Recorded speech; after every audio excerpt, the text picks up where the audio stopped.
எழுதி வேணாலும் கொடுப்பேன். வாய்ப்பே கிடையாது. தேவ பிரசனத்துல சரியாகாத பிரச்சனை வேறு எங்கேயும் சரியாகாது. குடும்பத்தை தவற விட்டுறாதீங்க. உங்க வாழ்க்கையை தவற விட்டுறாதீங்க.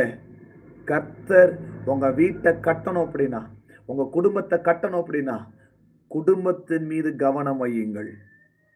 குடும்பத்தின் மீது பொறுப்பு உள்ளவர்களாய் மாறுங்கள். சில பேருக்கு என் மேல கோபம் வரும், எரிச்சல் கூட வரலாம். என்ன காலையில எப்படி பேசிக்கிட்டு இருக்கிறேன்? கர்த்தர் சொன்ன வார்த்தையை நான் பேசிக்கிட்டு இருக்கிறேன், அவ்வளவுதான்.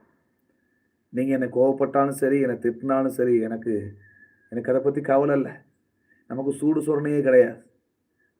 அதனால் நோ ப்ராப்ளம். எத்தனை பேர் லைவ்ல இருக்கிறவங்க ஒரு வேளை சிரிச்சுக்கிட்டோட உட்காந்துருக்கலாம், தெரியல. கணவன் மனைவி மேல கவனம் வைங்க. கணவனும் மனைவியும் சேர்த்து உங்க பிள்ளைகள் மேல கவனம் வைங்க. கணவன் மனைவி பிள்ளைகளா சேர்ந்து உங்க தாய் தகப்பன் மேல கவனம் வைங்க. கணவன் மனைவி பிள்ளைகள் தாய்